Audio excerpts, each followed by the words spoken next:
Now let us start writing the automation script, right? Not automation script, like how to connect with my Java with my database. So how can I make my Java to go and interact with the database now? So for that, what I'm going to do here is I'm going to create a new package. So I'm going to name it as JDBC. The package name I'm going to give JDBC here. Now inside that, I'm going to create my new class called as connect. DB is my class name, right? Inside that, I'm going to create my main class, main method. Now I told you, right, first I have to load the class name called as class dot for name.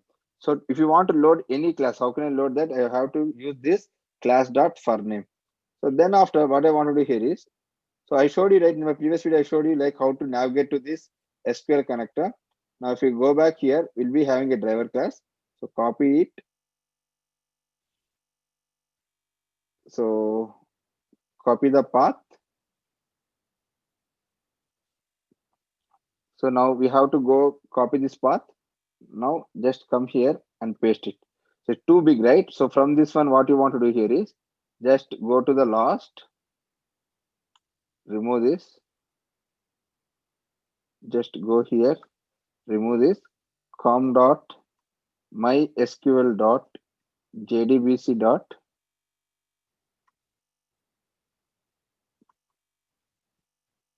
driver dot class. Now here you may get an exception saying that this class might not be found. So that is what I mentioned in my PPT also, saying that mysql dot com dot mysql dot jdbc dot driver. So now this class is not required. This class is not required. Okay. So we have to load this one. Now just go and execute this and see that you are not going to get any exception. Success, right? So we are not getting any exception. Our class is being loaded successfully. Okay. So now the next step is what I told. We need to create your connection. We need to create your connection. So connection is equal to. So how can I go and create a connection? The step number 2, right? Step number 3. So I need to create a connection using driver manager class. So now there is a class called as driver manager dot get connection. So now here, if you see here, this get connection is a parameterized method where I want to pass my string URL, username, and password, right? So now what I want to do here is I need a string, connection string, as well as a username and as well as a password. So now how can I create my connection string now? So now I'm going to create a variable called as string db connection string dbcon, okay, or I'll be using like db connection URL is equal to. So right, if you go to your Google or anywhere, right, you'll be getting this syntax, right, how to go and get this jdbc colon mysql colon localhost, right? If you go for any Google place, right, just go and search for that, like jdbc mssql connection string. Just go and type your jdbc mssql connection string, and now if you go where anywhere, right, you can able to get this. So just wait for that. So now see here, you have a protocol, host, database, and your properties. So if you scroll down, you have here jdbc colon mysql colon host, right? So now we have to give the data.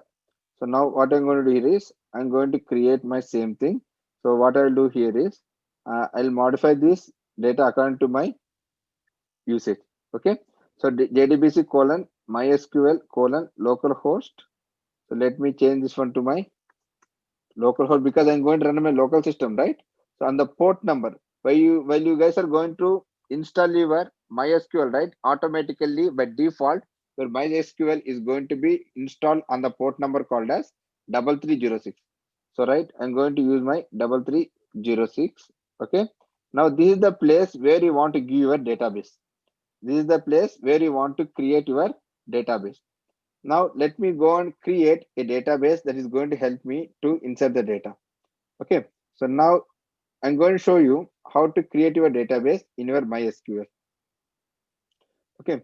So now what I'm going to do here is I'm going to create a new database. So now I'm going to execute create database and I'm going to give it as JDBC is my database name. I'm going to give the name as JDBC and I'm going to create it. So now my new JDBC has been created now. So let me use this JDBC now. Okay. So now use your JDBC such that we'll be switching to this particular JDBC now, which is going to be called as my database name.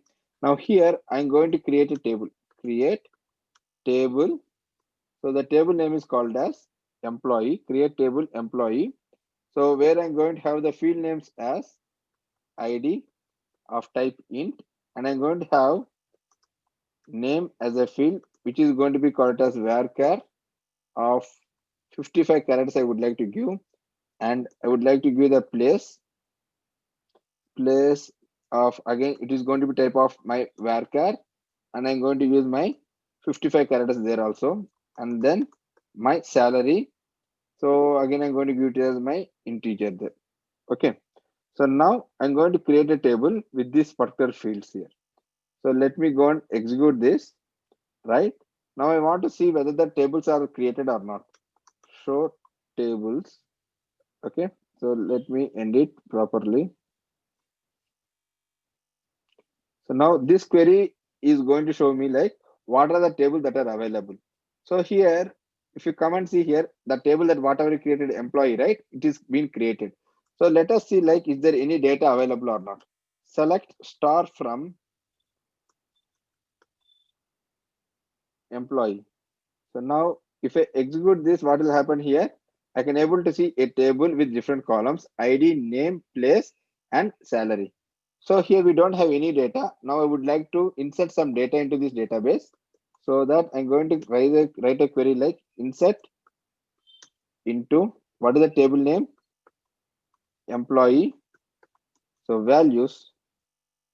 So I'm going to insert my values. So ID is going to be the one and name is going to be called as Pratap and place is going to be called as, so let me use like a single quotes only. So Pratap, okay, and then place is going to be called as my Hyderabad and salary I'm going to give it as 28,000.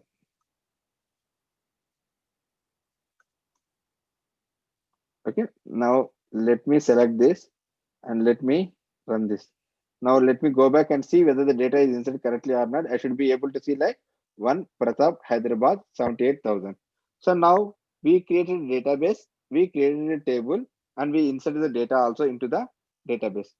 Now we'll see about how to go and fire a query to get this data from this data table and how we can able to print this data inside your Java console. We'll see that now.